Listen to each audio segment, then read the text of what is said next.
Oui, bonjour docteur. Je me prénomme Mireille, je vous appelle de Soupe en Seine-et-Marne. Voilà, j'ai un goujon-gegraine, c'est-à-dire une sécheresse buccale. Et j'ai de très nombreuses caries régulièrement qui apparaissent malgré l'utilisation de jets dentaires, de brossettes et compagnie.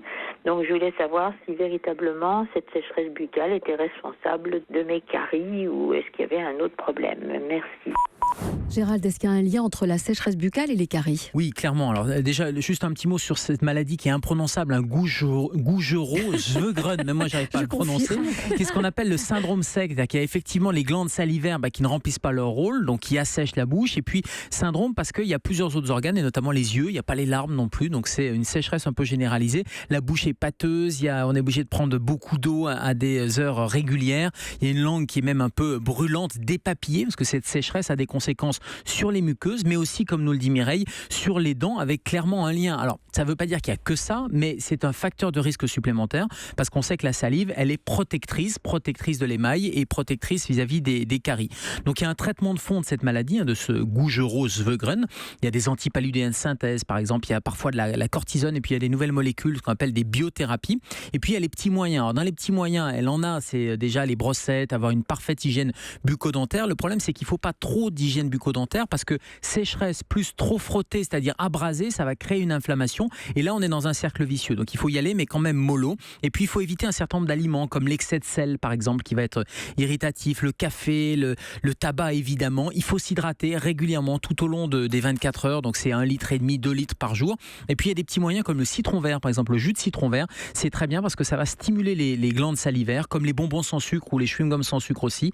Et puis l'idée c'est d'augmenter l'humidité un peu générale, donc l'idée c'est de mettre un peu un humidificateur dans la pièce. Tout ça, ça va permettre d'avoir de la salive un peu plus, de la salive naturelle. Et puis si ça suffit pas, il y a de la salive artificielle, un peu comme les larmes artificielles. Il y a de la salive artificielle, oui, bien sûr que ça existe. Et puis il y a des stimulateurs des glandes salivaires, c'est la pilocarpine notamment.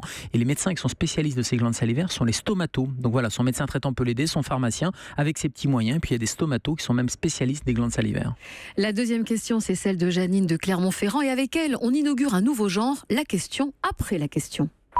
Oui, bonjour docteur, Janine de Clermont-Ferrand. Je vous ai déjà appelé concernant mon petit-fils qui a été diagnostiqué hyperlaxe. J'ai eu vos réponses. Aujourd'hui, je me repose une question. Qu'en est-il intellectuellement ou cérébralement ? Ces enfants ont-ils plus de difficultés que les autres ? Mon petit-fils est entré au CP, tout se passe bien. Merci docteur pour votre réponse. Service après-vente des émissions, bonjour. Alors Janine, je me souviens parfaitement de votre question, bien sûr, sur l'hyperlaxité. Je vous avais dit pas d'inquiétude parce que très généralement, l'hyperlaxité, c'est-à-dire ce tissu conjonctif un peu plus souple, donc on a les articulations, les doigts qui peuvent venir un peu à l'arrière. D'ailleurs, il y a un test qu'on peut tous faire, c'est-à-dire vous mettez votre main à plat et puis avec le 5e doigt, avec le petit doigt, vous allez essayer de le ramener sur la paume, là, sur le poignet. Et globalement, les hommes, on est un peu moins souple, donc ça doit s'incliner de 45 degrés, mais rarement plus. Les femmes, un peu plus, 60, 66, 70 degrés. Et les hyperlaxes, ils sont à 90 degrés, voire même plus. Donc vous voyez, vous avez carrément le petit doigt qui se retourne sans vous le luxer et sans vous le fracturer, bien évidemment. Et ce que je vous avais dit, Janine, c'est que ça peut être complètement constitutionnel et il n'y aura aucune conséquence. Et puis parfois, ça s'intègre dans une maladie qu'on appelle une maladie du tissu conjonctif, qui est la maladie de Marfan. C'est des gens qui sont très grands, quand ils étendent les bras, ils ont une envergure des bras qui est très grande aussi. Il y a quelques complications oculaires ou au niveau cardiovasculaire, parce que tout est souple, y compris les artères, etc. Donc il y a la maladie de Marfan, il y a la maladie des lèvres dans l'os, mais dans l'immense majorité des cas, il n'y a aucune conséquence. Et donc, si votre petit-fils, il a juste cette hyperlaxité, il sera plus souple, il pourra faire plus de figures à la gymnastique, il faut qu'il fasse un peu attention, mais il n'y a pas de problème neurologique, neurocognitif, donc pas de problème sur le cerveau. Puis en plus, vous nous le prouvez, il vient de faire sa rentrée et tout va bien. CP, donc vraiment, bien. Pas de stress. La dernière question, c'est celle de Frédéric. Oui, bonjour docteur, ici c'est Frédéric. Je m'intéresse à la mission d'aujourd'hui et j'aurais voulu avoir des détails sur la maladie de Nash. Merci beaucoup. La maladie de Nash, on en a souvent parlé depuis la rentrée. Oui, depuis la rentrée et puis depuis la transplantation, l'opération de Ménès, le présentateur qui était victime et qui a popularisé la NASH en disant... Alors la NASH, c'est quoi déjà ? C'est l'acronyme anglo-saxon de non-alcoolique, NA, et stéatohépatitis. Ça veut dire quoi ? Ça veut dire que c'est une stéatose hépatique. C'est le foie qui est atteint, c'est le foie gras tout simplement.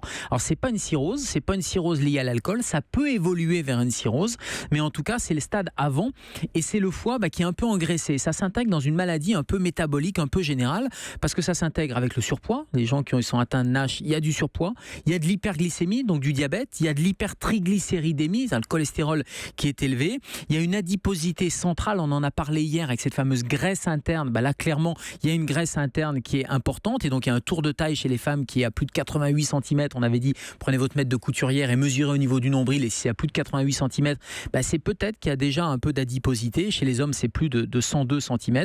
Et puis, il y a un taux de bon cholestérol, le fameux HDL, qui est bas. Et donc, tout ça, ça s'intègre avec généralement une NASH, c'est-à-dire un foie qui est un peu gras et qui va entraîner des anomalies du bilan hépatique à la prise de sang, par exemple, jusqu'à d'autres complications ou d'autres choses qui vont nécessiter d'abord des règles hygiéno-diététiques. Parce que le but, c'est de faire maigrir tout ça. C'est d'enlever cette graisse-là.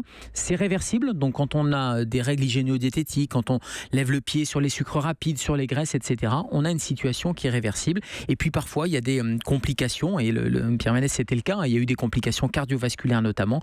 Mais il faut à tout prix prendre en charge cette maladie avant le stade de cirrhose. Donc, allez, si je veux faire 2 résumés, c'est 1, on limite le surpoids. Et c'est 2, on combat à tout prix l'insulinorésistance. C'est-à-dire qu'on combat un peu ce diabète de type 2, qui est un diabète gras et qui va avec.